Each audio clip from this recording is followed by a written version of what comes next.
ముందుగా మా coal voice వీక్షకులకు శ్రీ క్రోధినామ సంవత్సర ఉగాది శుభాకాంక్షలు. ఈరోజు మనతో గోదావరిఖని పట్టణానికి చెందిన శ్రీ కాశీ విశ్వేశ్వర ఆలయం ప్రధాన అర్చకులు, జ్యోతిష్య వాస్తు పండితులు వొజ్జల వెంకటేశ్వర శర్మ గారు మనతో ఉన్నారు. నమస్కారం గురువు గారు. తెలుగు సంవత్సరానికి ఆది ఉగాది. ప్రతి ఏటా చైత్రశుద్ధ పాడ్యమి నాడు ఉగాది పండగను నిర్వహించుకోవడం మన సాంప్రదాయం. బ్రహ్మ ఈ సృష్టిని ఉగాది రోజే ప్రారంభించాడని పురాణాలు చెబుతుంటాయి. ఈ ఉగాది క్రోధినామ సంవత్సరంతో మొదలు కాబోతోంది. పంచాంగ శ్రవణ విశిష్టత. ఉగాది అంటే ఏంటి? ఉగాది పండగ రోజు అందరూ పంచాంగ శ్రవణం చెయ్యాలి. అయితే పంచాంగ శ్రవణాన్ని ఎలా పడితే అలా కూర్చొని వినకూడదు. దక్షిణ ముఖంగా కూర్చొని పంచాంగ శ్రవణం చేస్తే ఆ ఏడాదంతా వారికి మంచి జరుగుతుంది. ముఖ్యంగా ఉగాది పండగ రోజు ఉగాది పచ్చడితో పాటు తీపి నైవేద్యాలను లక్ష్మీదేవి మీ కులదైవాలకు పూజించడం చాలా మంచిది. వారి అనుగ్రహం మీకు తప్పకుండా దొరుకుతుంది. అత్యాధునిక హంగులతో హైదరాబాద్ మహానగరానికి ధీటుగా అతిపెద్ద ఫర్నిచర్ మాల్ మీ ముందుకు వస్తుంది. మా వద్ద మీకు నచ్చిన విధంగా సోఫాస్, పరుపులు, dressing table, office tables, cupboards, TV cabinets మా దగ్గరే నచ్చిన విధంగా తయారు చేసి ఇవ్వబడును. సోఫాస్ మీ ఇంటికి తగిన విధంగా 1000 కలర్స్ లో అందుబాటులో ఉన్నాయి. పెళ్లికి కావలసిన ఫర్నిచర్స్, స్టీల్ సామాన్లు మరియు ఎలక్ట్రానిక్స్ హోల్సేల్ రేట్స్ కే అమ్మకం. ఇంకా ఎన్నో ఆఫర్స్ మీకోసం వేచి చూస్తున్నాయి. షరతులు వర్తిస్తాయి. బజాజ్ ఈఎంఐ సౌకర్యం, ఆల్ క్రెడిట్ కార్డ్స్ యాక్సెప్టెడ్. విచ్చేయండి Sagarika furniture mall and electronics showroom, Hanuman temple ప్రక్కన, main road, Markande colony, Godavarikhani. ముందుగా తెలుగు ప్రజలకు నూతన సంవత్సర శుభాకాంక్షలు. అసలు నూతన సంవత్సరం అంటే ఏంటిది? యుగ ఆది. యుగము ప్రారంభమైన రోజును యుగాదిగా పిలుస్తుంటాం. ఇది చైత్ర శుద్ధ పాడ్యమి రోజు, వసంత ఋతువుల ప్రారంభమవుతుంది ఈ యుగాది అనేది. ఈ ఉగాది అనేది ముఖ్యంగా వసంత ఋతువు అంటే చెట్లు చిగురించే రోజు ఈ ఉగాది అనేది ప్రారంభమవుతుంది. ఇది మనకు ప్రారంభానికి ఈ చెట్లు చిగురించడం అనేది సూచిక. ఉగాది రోజు పంచాంగ శ్రవణాన్ని ఎందుకు వినాలి? పంచాంగ శ్రవణానికి ఉన్న గొప్పతనం ఏంటిది? ఇది వింటే ఏం జరుగుతుంది? శ్రీ కళ్యాణ గుణావహం రిపుహరం దుస్వప్న దోషాపహం గంగాస్థాన విశేష పుణ్యఫలదం గోదాన తుల్యానుణం ఆయురుద్ధితముత్తమం సంతాన సంపత్ప్రదం నానాకర్మ సుసాధనం సముచితం పంచాంగమాకర్ణ్యతాం. అయ్యా, ఈ పంచాంగ శ్రవణానికి ఇట్ట ఉగాది రోజు విన్నట్టయితే కళ్యాణ గుణావహం అన్ని శుభవార్తలే వింటాం. శుభ ఫలితాలను కలుగజేస్తుంది. రిపుహరం అంటే శత్రువు నాశనాన్ని చేస్తుంది. దుస్వప్న దోషాపహం అంటే మనకు వచ్చే చెడు కలలు వాటి యొక్క ఫలితాలను కూడా నివారణ చేస్తుంది. దుస్వప్న దోషాపహం గంగాస్థాన విశేష పుణ్యఫలదం. గంగాస్థానము చేసిన యొక్క ఫలితాన్ని పొందుతామట. అదేవిధంగా గోదానము చేసిన ఫలితాన్ని కూడా పొందుతాము. మన యొక్క కర్మలు, మన యొక్క బాధ్యతలు అన్నీ కూడా వీటి వల్ల నెరవేరుతాయి. ఈ విధంగా పంచాంగ శ్రవణాన్ని గిట్ట చేసినట్టయితే ఇవన్నీ కూడా శుభ ఫలితాలు కలుగుతాయి. మరి ఇంకేముందయ్యా? తిథియశ్చ శ్రియాప్నోతి. తిథిని ఆచరించడం వల్ల శుభం. వారదస్యంతు వర్ధనం. వారాన్ని గిట్ట చూసుకున్నట్టయితే మనం ఒక ప్రారంభం చేసినట్టయితే ఒక పనిని, వారం వల్ల ఆయుష్ పెరుగుతుందట. నక్షత్రహరతే పాపం. నక్షత్రం వల్ల పాపాలన్నీ కూడా తొలగిపోతాయి. నక్షత్రహరితే పాపం యోగరోగ నివారణం. యోగమేమో రోగాలన్నిటిని కూడా నివారిస్తుంది. కరణం కార్యసిద్ధ్యస్య పంచాంగ ఫలితముత్తమం. కరణం వల్ల కార్యాలన్నీ కూడా నెరవేరుతాయి. వీటిని ఆచరించినట్టయితే పంచాంగాన్ని చూసుకొని మన శుభముహూర్తాలు, వారాన్ని చూసుకొని, నక్షత్రాన్ని చూసుకొని, కరణాన్ని చూసుకొని, యోగాన్ని చూసినట్టయితే మన శుభ ఫలితాలన్నీ కూడా పొందుతాం. అందుకే ఈ పంచాంగాన్ని మనము మన యొక్క అవసరాలు నెరవేర్చుకోవడకు, మనము ఈ శుభ అశుభ ఫలితాలను తెలియజేసుకోవడానికి, మనం ఏదైనా ఆచరించడానికి ముహూర్తాలకు కూడా చాలా చక్కనైన మార్గము. ఓకే అండి, ఇప్పుడు మనకు ద్వాదశ రాశులకు సంబంధించినటువంటి ఫలితాలు ఏ విధంగా ఉన్నాయి? ముఖ్యంగా ఈ ద్వాదశ రాశుల ఫలితాలను గిట మనం చూసుకున్నట్టయితే మేషాది రాశులు 12, అందులో నక్షత్రాలు 108, 9 నక్షత్రము 9 పాదాలకు, నక్షత్రానికి 4 పాదములు, 9 పాదములకు ఒక రాశిగా మనం పరిగణించబడుతుంటాయి. ముందుగా మొట్టమొదటిది చూసుకున్నట్టయితే మేషరాశి. దీనికి అధిపతి కుజుడు. ఈ సంవత్సరము ఉగాది కూడా మనకు మంగళవారం నాడే ప్రారంభమవుతుంది. ఈ సంవత్సరానికి రాజు కూడా కుజుడే.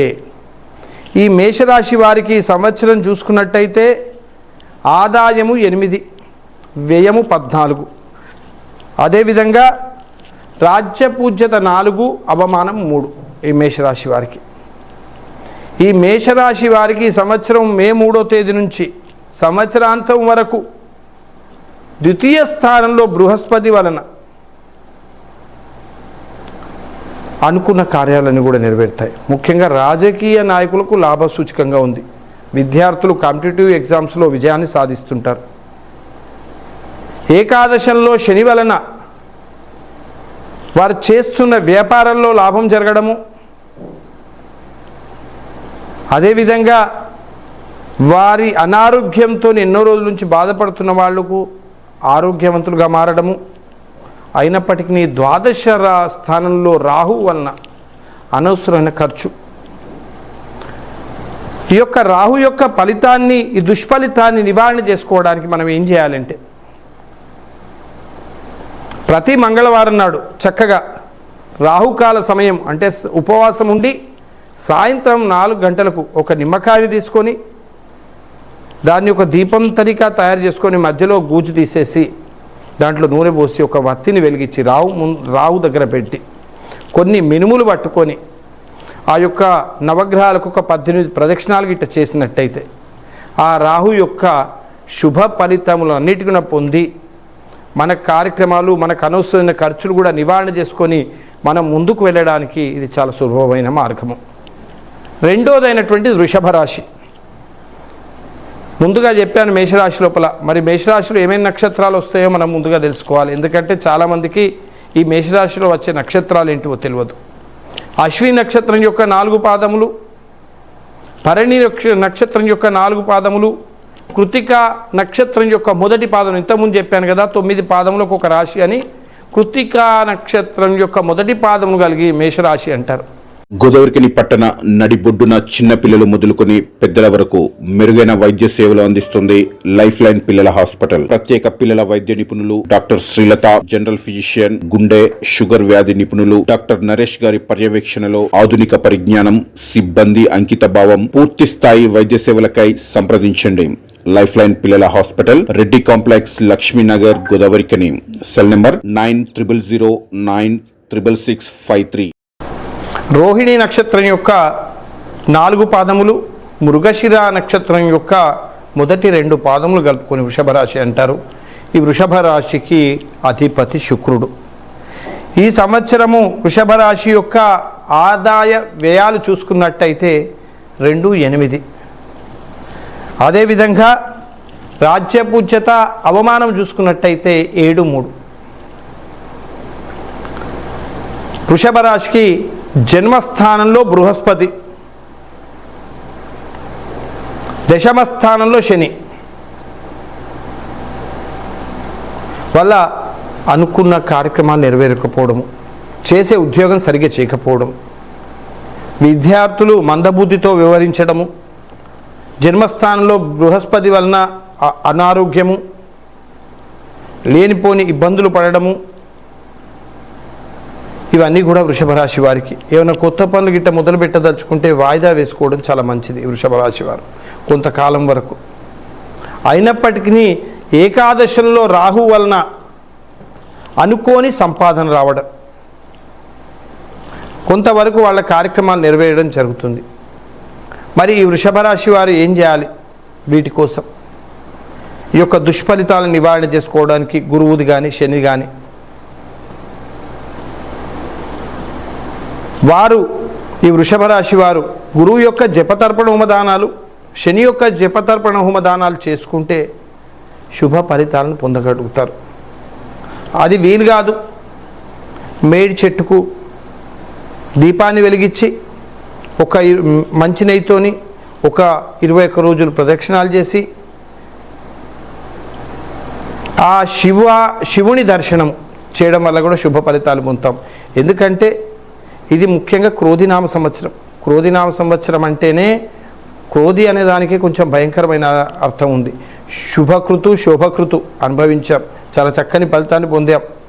అంతకంటే ముందు వికారి నామ సంవత్సరము, ప్లవనామ సంవత్సరం కూడా మనం కరోనాతో బాధపడి చాలా ఇబ్బందులు పడ్డాం. అదేవిధంగా ఈ క్రోధి అని పిలవగానే అందరూ భయపడుతున్నారు, కానీ అవసరం లేదు. క్రోధి అంటే కోపము, కోపం అంటే రుద్రుడు. ఆ యొక్క రుద్రుని అర్చన చేస్తే, శివుని యొక్క అర్చన చేస్తే, ఈ క్రోధినామ సంవత్సరం శివుని నక్షత్రమే, శివుని సంవత్సరమే. ఆ యొక్క శివ అర్చన చేస్తే శుభ ఫలితాన్ని పొందుతాం. ఈ వృషభ రాశి వారు ఆ మేడి చెట్టుకు దీపం పెట్టడం కానీ, ఆ గురువు కుశని పరిహారాలు కానీ, ఆ శివ దర్శనం వల్ల శుభ ఫలితాలను పొంది వారి యొక్క గమనమును సులభంగా చేసుకోవడానికి ఇది యొక్క పరిహారం, చక్కనైన పరిహారం. మూడవదైనటువంటి మిథున రాశి. ఈ మిథున రాశి లోపల మృగశిర యొక్క 3-4 పాదాలు, ఆరుద్ర యొక్క 4 పాదాలు, పునర్వసు యొక్క 1, 2, 3 పాదాలను కలిపి 9 పాదాలను మిథున రాశి అంటారు. ఈ మిథున రాశికి ఎవరు అధిపతి? బుధుడు. ఈ మిథున రాశికి ఈ సంవత్సరము ఆదాయము 5, వ్యయము 5. అదేవిధంగా 3 రాజ్య పూజ్యత, 6 అవమానం. ఈ మిథున రాశి వారు చాలా జాగ్రత్తగా మాట్లాడడం ముఖ్యం. ఈ సంవత్సరం ఏదైనా పని ప్రారంభించకుండా ఉండడం మంచిది. ఎందుకంటే ద్వాదశ రాశిలో ద్వాదశ స్థానంలో ఉన్న బృహస్పతి వలన అనవసరమైన వ్యయం, ఏదన్నా బిజినెస్ చేద్దాం అనుకున్న వ్యాపారం లోపల నష్టపోక తప్పదు. అన్నిటికి కూడా దూరంగా ఉండడం చాలా మంచిది ఈ సంవత్సరం. ఈ యొక్క మిథున రాశి వారు. అదేవిధంగా రాహు శని అశుభ ఫలితాలు సూచిస్తున్నాడు కనుక ఈ మిథున రాశి వారు చాలా జాగ్రత్తగా ఉండి ఆ యొక్క నవగ్రహ పూజ చేసుకొని, దానాలు చేసుకొని, శివునికి రుద్రాభిషేకం చేసుకొని మిథున రాశి వారు వారి యొక్క కష్టాల నుంచి దూరం చేసుకొని ఏమైనా కొత్త పనులు తప్పకుండా ప్రారంభించవలసి వస్తే నిత్యము ఒక 21 రోజులు విష్ణు సహస్రనామ పారాయణం చేసి, బుధుడు అధిపతి కనుక ఆ యొక్క శ్రీమన్నారాయణ దేవాలయానికి కానీ విష్ణుమూర్తి దేవాలయానికి వెళ్ళి 21, 41 ప్రదక్షిణాలు చేసి బుధవారం రోజున ఆ స్వామివారిని దర్శనం చేసుకొని ఈ విధంగా చేసినట్లయితే ఆ మిథున రాశి వారు చాలా చక్కనైన ఫలితాలు పొంది వారి యొక్క తలపెట్టవలసిన పనులను కూడా విజయం సాధించి ముందరికి వెళ్తారు. 4వదైనటువంటిది కర్కాటక రాశి. ఈ సంవత్సరము ఇతను ధాన్యాధిపతి అయి ఉన్నాడు ఈ చంద్రుడు. ఈ నవనాయకులలో ఒక ఆధిపత్యాన్ని కలిగి ఉన్నాడు చంద్రుడు కర్కాటక రాశి. ఈ కర్కాటక రాశి వారికి ఈ సంవత్సరం చూసుకున్నట్టయితే ఆదాయం 14, వ్యయము 2. అదేవిధంగా రాజ్యపూజ్యత 6, అవమానము 6 ఈ కర్కాటక రాశి వారికి. ఈ కర్కాటక రాశి వారికి ఎన్నో రోజుల నుంచి వాయిదా పెడుతున్న పనులన్నీ కూడా పూర్తవుతాయి, ముందరికి వెళ్ళే అవకాశం ఉంది. బృహస్పతి ఏకాదశ స్థానంలో ఉండటం వల్ల ఎన్నో రోజులతో చిక్కులలో ఉన్న సమస్యలన్నీ కూడా నెరవేరి ముందరికి వెళ్ళేటందుకు అవకాశం ఉన్నది. చిన్న చిన్న అడ్డంకులు కలిగినా కానీ ఆ యొక్క రాహు వల్ల చిన్న చిన్న అడ్డంకులు వస్తే ఆ రాహు వల్ల శని వల్ల వాటిని నివారణ చేసుకొని ముందరికి వెళ్తే కర్కాటక రాశి వారికి మంచిగా ఒక 21 సోమవారాలు శివునికి రుద్రాభిషేకం చేసి మారేడు చెట్టుకు ఒక 16 లీటర్లకు తక్కువ కాకుండా ఆ చెట్టులో ఈ చైత్ర మాసాన్ని మొదలుకొని వైశాఖ మాసం వరకు ఆ చెట్టుకు నీళ్లు పోసి అక్కడ నేతితో దీపాన్ని గిట్ట వెలిగించినట్టయితే ఆ శుభ ఫలితాలు అన్నిటి కూడా దూరమై వాళ్ళు అనుకున్న దానికంటే ఇంకా ముందరికి వెళ్ళే అవకాశం ఉంది. ఈ సంవత్సరం ముఖ్యంగా కాంపిటేటివ్ ఎగ్జామ్స్లో ఉన్న విద్యార్థులు విజయాలు సాధించేందుకు అవకాశం ఉంది. కర్కాటక రాశి వారు ఈ కర్కాటక రాశి వారికి ఎన్నో రోజుల నుంచి వాయిదా పెడుతున్న పనులన్నీ కూడా నెరవేరే అవకాశం ఉన్నది. కావున ఈ చెప్పిన పరిహారాలు చేసుకొని ముందరికి వెళితే చాలా అన్నిట్లలో కూడా విజయం సాధిస్తారు. 5వది అయినటువంటి సింహరాశి. ఈ సింహరాశి లోపల ఇంతకుముందు కర్కాటక రాశి లోపల పునర్వసు యొక్క 4 పాదము, పుష్యమి 4 పాదాలు, ఆశ్లేష యొక్క 4 పాదాలు కలిసి కర్కాటక రాశి అని చెప్తాం. సింహరాశి మఘ యొక్క 4 పాదాలు, పుబ్బ యొక్క 4 పాదాలు, ఉత్తర యొక్క 1వ పాదాన్ని కలుపుకొని ఈ 9 పాదాలను కలుపుకొని సింహరాశి అంటారు. ఈ సింహరాశికి అధిపతి సూర్యుడు. ఈ సింహరాశి వారికి ఈ సంవత్సరం చూసుకున్నట్టయితే ఆదాయము 2, వ్యయము 14. అదేవిధంగా రాజ్యపూజ్యత అవమానాలు గిట్ట చూసుకున్నట్టయితే ఈ సింహరాశి వారికి ఆదాయము రాజ్యపూజ్యత 2, అవమానం 2. ముఖ్యంగా సింహరాశి వారు చేసే ప్రతి పనిలో జాగ్రత్తగా ఉండాలి. ముఖ్యంగా రాజకీయ నాయకులకు ఇది కష్టకాలంగా ఉంది. చాలా ఇబ్బందులు, అనుకోని కోర్టు కేసులు చిక్కుకోవడము, అనుకోని ధన నష్టం జరిగే అవకాశము, ఉద్యోగస్తులకు విద్యార్థులకు అన్నీ కూడా ఇబ్బందులు కలిగే అవకాశం ఉంది. కనుక ఈ సింహరాశి వారు ఏం చేయాలి అంటే ఆదిత్య హృదయం పారాయణం, ప్రాతకాలం లేచి ఆ సూర్యుని యొక్క ఆదిత్య హృదయం పారాయణం చేయాలి సూర్యునికి ఎదురుగా నిలబడి. అదేవిధంగా ఒక 41 రోజులు రావి చెట్టుకు ప్రదక్షిణాలు చేస్తే శుభ ఫలితాలు పొందుతాము. వీలైతే ఆ బృహస్పతికి, శనికి, నవగ్రహాలకు కూడా పూజా కార్యక్రమాలు చేయించుకొని ఆ శివునికి రుద్రాభిషేకాన్ని చేసి శుభ ఫలితాలను పొంది ఈ సంవత్సరము ఏమైనా కొత్త పనులు గిట్ట మొదలు పెట్టదలుచుకుంటే వాయిదా వేసుకొని వచ్చే సంవత్సరం మొదలు పెడితే చాలా మంచిది. కన్యా రాశి వారికి అధిపతి బుధుడు. ఈ కన్యా రాశిలో ఉత్తర 2, 3, 4 పాదాలు, హస్త 4 పాదాలు, చిత్త 2 పాదాలు కలిపి కన్యా రాశి అంటారు. ఈ కన్యా రాశి వారికి ఈ సంవత్సరము ఆదాయ వ్యయాలు చూసుకున్నట్టయితే 5 ఆదాయము, 5 వ్యయము. అదేవిధంగా రాజ్య పూజ్యత 5, అవమానము 2 కన్యారాశి వారికి. ఈ కన్యారాశి వారికి ఈ సంవత్సరం అన్నీ కూడా శుభ ఫలితాలు. ముఖ్యంగా ఈ సంవత్సరం కన్యారాశి వారికి చూసుకున్నట్టయితే గురువు వలన పోటీ పరీక్షలలో విజయము, రాజకీయ నాయకులకు పదవిలో అభివృద్ధి, చేస్తున్న ప్రతి విషయంలో వాయిదా పడిన పనులన్నీ కూడా పూర్తి అవ్వడము, వివాహము కానటువంటి వారికి వివాహం అవ్వడం ఈ సంవత్సరము. శని షష్టమంలో ఉండడం వల్ల శత్రువులపైన విజయం, ప్రతి విషయంలో ఎన్నో రోజుల నుంచి వాయిదా పడుతున్న పనులన్నీ కూడా పూర్తి అవ్వడం జరుగుతుంది. కానీ రాహు సప్తమ స్థానంలో వల్ల ఇంట్లో కొన్ని చికాకులు,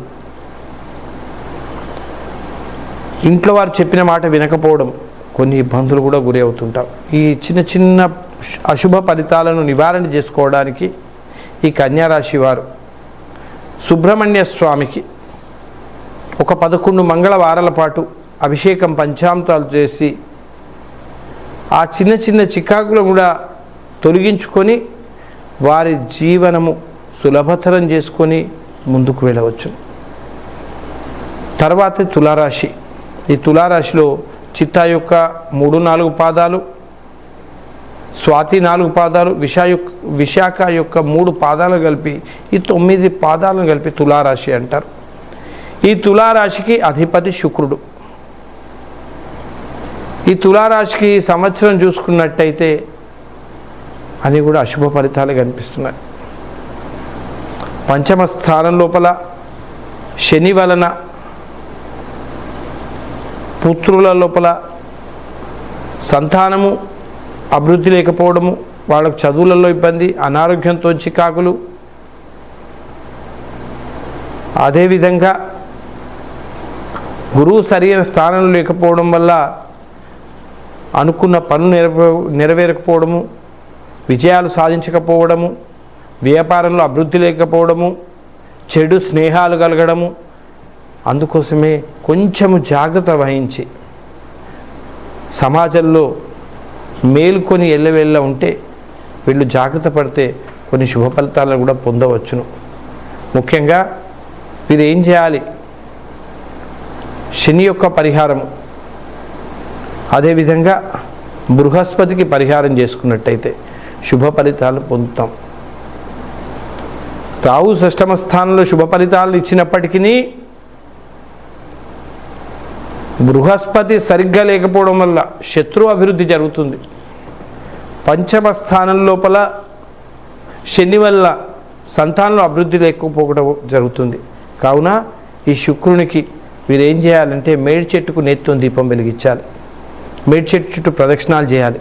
వీలైతే ఆ యొక్క బృహస్పతి మంత్రం దేవానాంచ ఋషీనాంచ గురుం కాంచన సన్నిభం వందనీయం త్రిలోకేశం తన్నమామి బృహస్పతి, ఈ బృహస్పతి మంత్రాన్ని గిట్ట చేసుకున్నట్టయితే ఈ తులారాశి వారు శుభ ఫలితాలను పొందగలరు. తరువాతది వృశ్చిక రాశి. ఇంతకుముందు చెప్పాను, ఈ వృశ్చిక రాశికి అధిపతి కుజుడు. ముఖ్యంగా ఇందులోపల విశాఖ యొక్క చివరి పాదము, 4వ పాదము, అనురాధ యొక్క 4 పాదాలు, జ్యేష్ఠ యొక్క 4 పాదాలు కలుపుకొని వృశ్చిక రాశి అంటారు.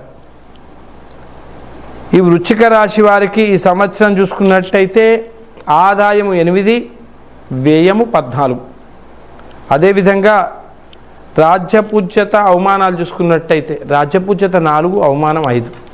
అయినప్పటికీ ఇవి ఇట్లా ఉన్నప్పటికీ ఈ వృశ్చిక రాశి వారికి ప్రతి దాంట్లో అభివృద్ధి చెందే అవకాశం ఉంది.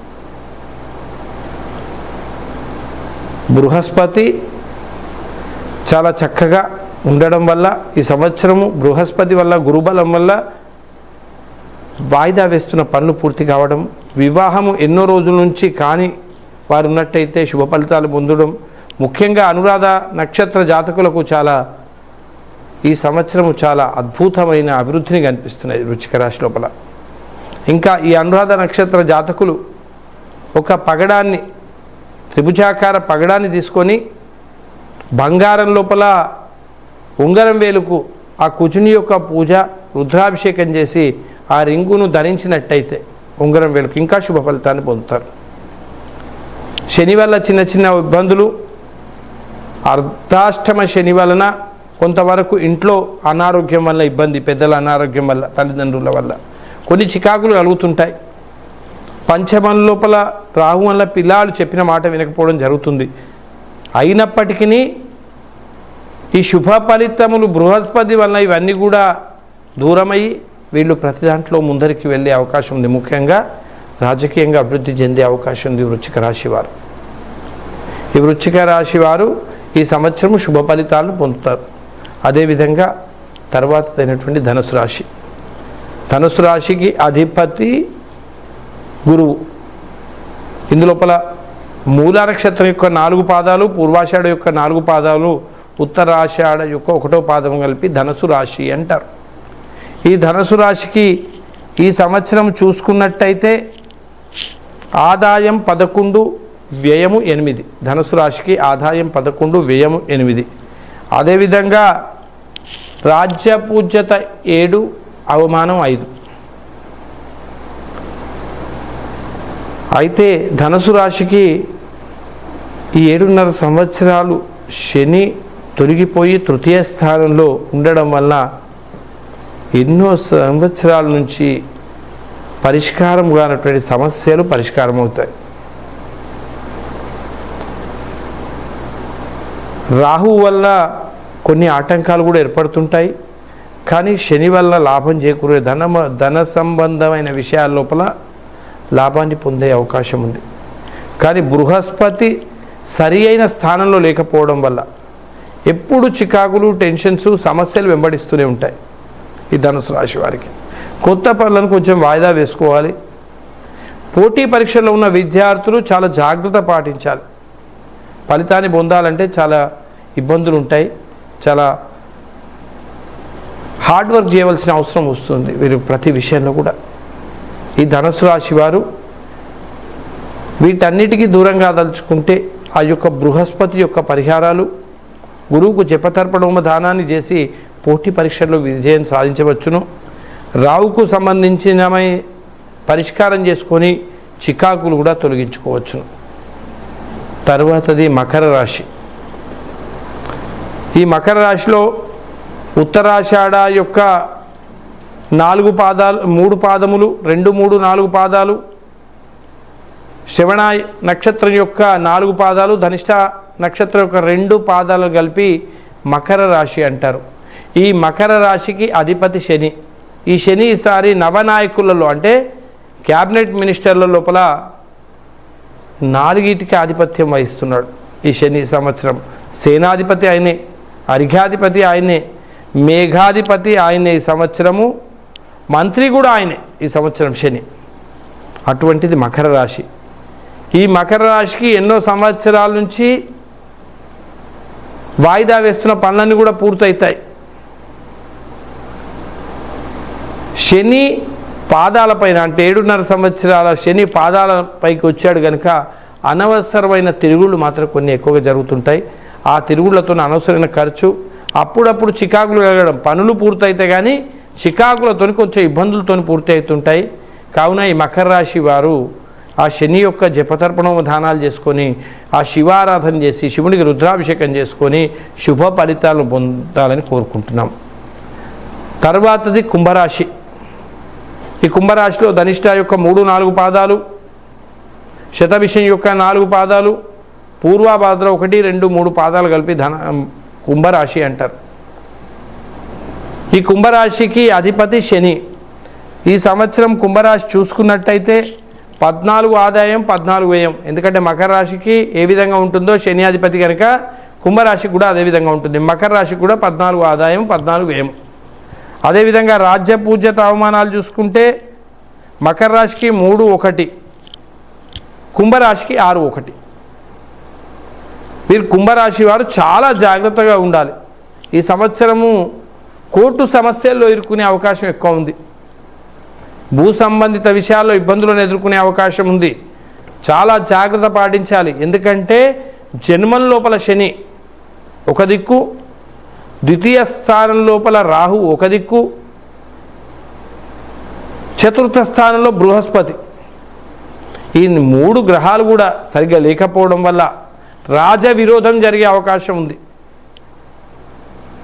అనవసరమైన సమస్యలు అన్నిటిని కూడా కొంచెం వాయిదా వేసుకోవాలి. తొందరపడకూడదు. శత్రువులకు దూరంగా నివసించడం చాలా మంచిది. కొంతకాలం పాటు నిశ్శబ్దాన్ని వహించాలి. ఎవరు ఏమన్నా నన్ను కాదనుకున్న విధంగా ఉండాలి. ఎందుకంటే ఈ సంవత్సరం కుంభరాశి వారికి ఆర్థిక ఇబ్బందులు చాలా ఎక్కువగా ఉన్నాయి. మనకు ఈ సంవత్సరము తాడే పామై కాటు వేస్తున్న విధంగా ఉన్నది కుంభరాశి వారికి. అందుకే ప్రతి విషయం లోపల కుంభరాశి వారు జాగ్రత్త పాటించి ఆ యొక్క నవగ్రహ పూజ, శనికి రుద్రాభిషేకం, మాన్యాసపూర్వక రుద్రాభిషేకం చేసుకుంటూ ఆ శని యొక్క ఆరాధన చేసుకుంటూ ఆ శని మంత్రాన్ని పఠించుకుంటూ వారి సమస్యలను కొంతకాలం ఏదైనా కొత్త పనులు చేయదలుచుకుంటే అన్నిటి కూడా వాయిదా వేసుకొని అన్నిటికీ సమాజానికి కొంచెం దూరంగా నివసిస్తే తరువాత మన సమయం వచ్చినప్పుడు ముందరికి వచ్చి పనులను పూర్తి చేసుకోవచ్చు. ఇప్పుడు మాత్రం కొంత నిశ్శబ్దంగా ఉండడం ఈ కుంభరాశి వారికి చాలా మంచిది. చివరిదైనటువంటిది మీనరాశి.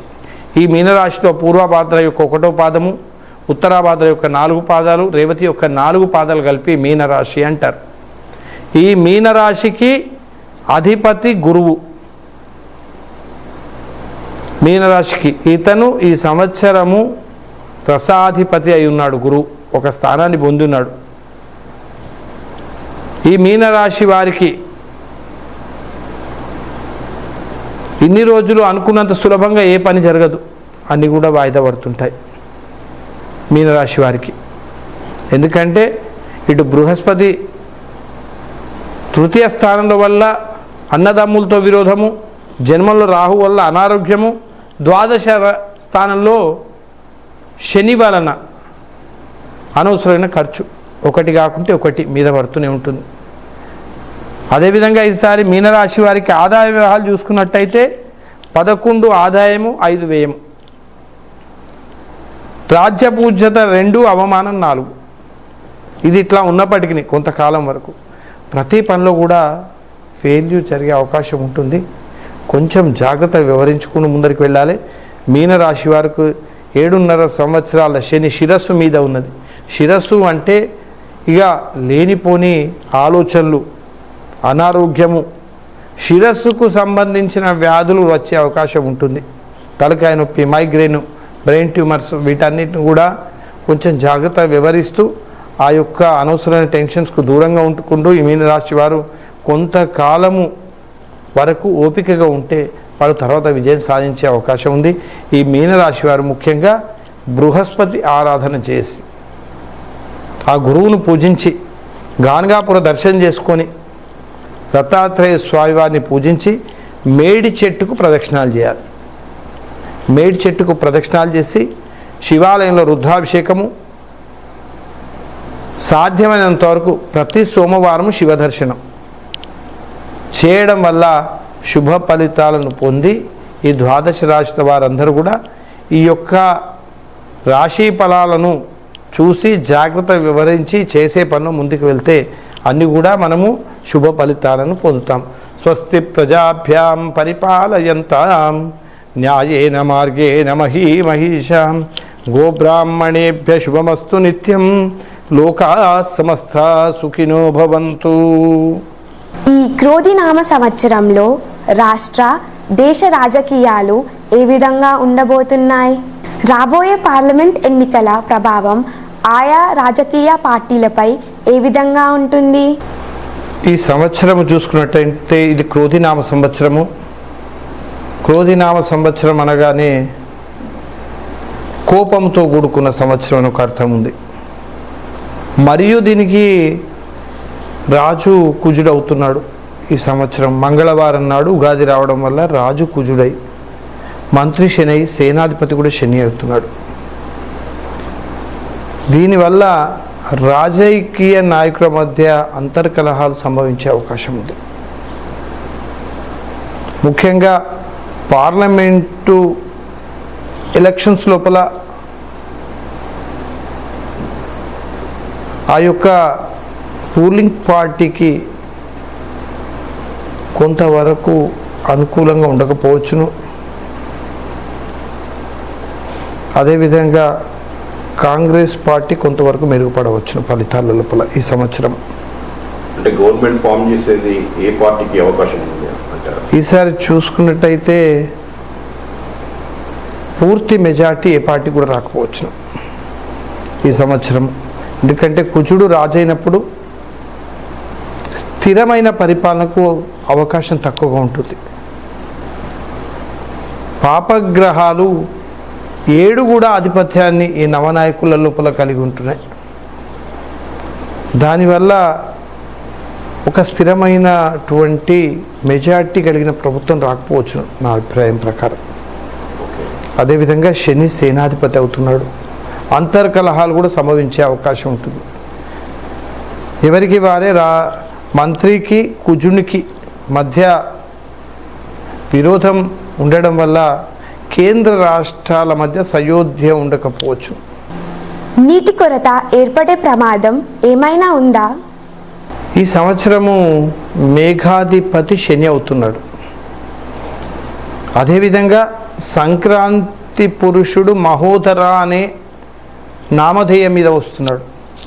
అంటే గాడుపుతో కూడుకొని వర్షాలు కురిపించేవాడు అని అర్థం. అంటే తుఫాన్లు సంభవించి నీటి కొరత ఉండకపోవచ్చు, ఎందుకంటే ధాన్యాధిపతి చంద్రుడు అవుతున్నాడు కనుక వర్షాలు ఎక్కువగా పడే అవకాశం ఉన్నది. కుజుడు రాజు అవడం వల్ల కొంతవరకు అగ్ని ప్రమాదాలు కూడా సంభవించే అవకాశం ఉంటుంది. ప్రపంచ దేశాల్లో అగ్ని పర్వతాలు పలిగిపోయే అవకాశము ఈ సంవత్సరము గోచరిస్తున్నది. శని అధిపతి అవడం వల్ల కూడా మేఘాలు గాలితో కూడుకున్న వర్షాలు కురియును అని చెప్తున్నది. మేఘాధిపతి శని కావడం వల్ల వర్షముల లోపల నీటి కొరత ఉండకుండా ఈ మేఘాధిపతి శని కావడం వల్ల వర్షాలు ఈ వర్షాకాలంలో సమృద్ధిగా ఉంటాయి. మన గోదావరికని పట్టణంలోని విజయ డయాగ్నోస్టిక్ సెంటర్ వారు మాగ్లూమి 800 సిస్టమ్ను అందుబాటులోకి తీసుకువచ్చారు. ప్రీనేటల్ స్క్రీన్, కార్డియాక్, థైరాయిడ్ పరీక్షలు, fertility, glycol metabolism, TORCH, anaemia, inflammation, kidney function, EBV తదితర పరీక్షలకు సంబంధించిన రిపోర్టులు కేవలం గంట వ్యవధిలో ఇవ్వబడును. ఇతర వివరాలకై సంప్రదించండి. Vijaya speciality diagnostics service, Surya hospital ఎదురుగా, Lakshminagar, Godavarikhani. Phone number 08728243277, cell number 9866506377. మాన్యశ్రీ రామగుండం ఎమ్మెల్యే మక్ఖాన్ సింగ్ రాజ్ ఠాకూర్ గారి జాతకం ఏ విధంగా ఉంటుంది? అతను శ్రవణ నక్షత్రంలో పుట్టారు, మకర రాశిలో జన్మించారు, పౌర్ణమి రోజు జన్మించారు. మకర రాశిలో జన్మించిన వారు చాలా పట్టుదలతో ఏ పైన చేస్తారు. మకరం అంటేనే ముసలి, వాళ్ళు పట్టిన పట్టును ఎప్పుడు కూడా విడవరు. అట్లానే పట్టుకొని సాధించే వరకు, సక్సెస్ పొందే వరకు కూడా ఆ స్థలం నుంచి వాళ్ళు కదరు, అనుకున్నది సాధించే వరకు కూడా. ఈ సంవత్సరం వాళ్ళది మకర రాశి. మకర రాశికి కొంతవరకు పాదాలపైన శని ఉండడం వల్ల కొంతవరకు ఆయనే కొన్ని ఇబ్బందులు, కొంచెము కష్టపడి ఫలితాలను సాధిస్తాడు. అదేవిధంగా ఆయనకు బృహస్పతి ఆయనకు శుభస్థానంలో ఉండడం వల్ల అద్భుతమైన ఫలితాలను పొందుతాడు. అదేవిధంగా 2025 సంవత్సరం లోపల ఆయనకు 7.5 సంవత్సరాల శని కూడా పూర్తి అవ్వడం వల్ల ఆయనకు పదవి ఉన్నతి జరిగే అవకాశం కూడా ఉంది. 2025 లోపల అనుకున్నది సాధించడంలో ఎంత కష్టం వచ్చినా ఈ మకర రాశి వారు తప్పకుండా విజయం సాధిస్తారు, వాళ్ళు పట్టుదలతో కూడుకొని. ఆయనకు దశాకాలం కూడా 2023 సెప్టెంబర్ నెల నుంచి ఆయనకు అద్భుతంగా పంచమాధిపతి దేశ లోపల మిత్రస్థానాధిపతి జన్మ దశాకాలాధిపతి అంతర్దశగా నడుస్తుంది. 2026 వరకు ఆయనకు అద్భుతమైన ఫలితాలున్నాయి. ఆ తర్వాత కూడా అద్భుతమైన ఫలితాలను సాధిస్తాడు. బృహస్పతి బలం వలన మకర రాశి వారు ఒక చోట ఉన్నారు అంటే బలవంతులుగా ఉండిపోతారు. ఆయన స్థానంలో ఆయన బలంగా ఉంటారు. 2025లో నేను అనుకున్న ప్రకారం ఉన్నత పదవిని పొందేటందుకు అవకాశం ఉంది. గోదావరికని ఆయన అనుకున్న దాన్ని ఖచ్చితంగా సత్ఫలితాలను సాధించి గోదావరికని ఆ భగవంతుని దయ వల్ల, ఆ శివుని కటాక్షం వల్ల ఆయన సుందర నగరంగా నిర్మిస్తారు. గోదావరికని ప్రాంతానికి ముఖ్యంగా మనం చెప్పుకోవాల్సింది గోదావరి నది. ఆ గోదావరి నది మనకు ఉత్తర భాగంలో అంటే కింది భాగంలో నీరు ఈశాన్య వైపు వెళ్ళడం వల్ల గోదావరికని ఎప్పుడు గోదావరికని ప్రజలు డబ్బు కొదలేకుండా జీవిస్తారు. అయినప్పటికీ ఈశాన్య భాగంలో ఇప్పుడు ఓసిపి వచ్చింది. కొంతవరకు ఆ యొక్క లోతుగా ఉండడం పర్వాలేదు, కానీ ఈశాన్య భాగంలో గుట్టలు పోయడం వల్ల ఈ గోదావరికి ప్రజలకు కొంచెం అనారోగ్య సమస్యలు ఏర్పడే అవకాశం ఉంటుంది. అదేవిధంగా ఆగ్నేయ భాగం లోపల మనకు ఎఫ్సిఐ ఓపెన్ కావడం వల్ల, అగ్నిస్థానం లోపల పరిశ్రమలు రావడం వల్ల అభివృద్ధి చెందే అవకాశం గోదావరికి ఖచ్చితంగా ఉన్నది. ఎటువంటి ఆలోచన అవసరం లేదు ఎఫ్సిఐ వలన, దానివలన. ఇంకా చూసుకున్నట్టయితే మనకు గోదావరికని పట్టణానికి తూర్పు నుంచి దారి ఉండడం వల్ల, తూర్పు నుంచి మనం బయటికి వెళ్తున్నాం గోదావరికని వాళ్ళం, ఆ పైన భాగము వైపు అభివృద్ధి చెందే అవకాశం ఉంది. అంటే పశ్చిమ దిశలో గోదావరికని అభివృద్ధి చెందుతుంది. కానీ ఒకవేళ పై భాగం నుంచి దారి ఏర్పడి అంతర్గామంలో ఒకట బ్రిడ్జి గిట్ట ఏర్పడచ్చు, కొంచెం మనకు పై భాగంలో ఉన్న దారి ఆ పశ్చిమ భాగం నుంచి, నైరుతి భాగం నుంచి, వాయు భాగం నుంచి పోవడం వల్ల కొంత అభివృద్ధిలో ఆటంకం జరగవచ్చు. అది గిట్ట ఏర్పడినప్పుడు కొంతలో తేడా వచ్చును. కానీ ఎఫ్సిఐ ఓపెన్ కావడం వల్ల, ఆగ్నేయ భాగంలో ఎఫ్సిఐ ఓపెన్ కావడం వల్ల ఖచ్చితంగా గోదావరికని అభివృద్ధి చెందే అవకాశం ఉంది. అదేవిధంగా మనము ఈ యొక్క మధ్య భాగం లోపల, అంటే ముఖ్యంగా ఇప్పుడు దీనికి మనకు రామగుండం వైపు గుట్టలున్నాయి, అవి పశ్చిమ భాగంలో బరువు ఉండడం వల్ల కూడా మనకు అభివృద్ధికి మూల కారణం అవుతున్నాయి. అంటే ఎటువంటి సమస్యలు ఉన్నప్పటికీ ఇక్కడి ప్రజలు ధనవంతులుగానే జీవిస్తారు. ఆర్థికంగా లోటుపాటు లేకుండా, ఇక్కడి ప్రజలకు తిండికి ఇబ్బందులు లేకుండా జీవితాన్ని సాధించడం ముందుంటారు. ఈ గోదావరికని భౌగోళిక పరిస్థితి వాస్తురీత్యా చూసుకున్నట్టయితే చాలా బాగుంది. చిన్న చిన్న అంటే ఓసిపి గుట్టలు పోయడం వల్ల ఈశాన్యంలో మాత్రం కొంతవరకు మనకు బరువు ఏర్పడి చిన్న చిన్నగా ఆటంకాలు అభివృద్ధికి రావచ్చు. అంతేగాని వేరే ఎటువంటి సమస్య లేకుండా గోదావరికని పశ్చిమం వైపు అభివృద్ధి చెందే అవకాశం ఎక్కువగా అనిపిస్తుంది.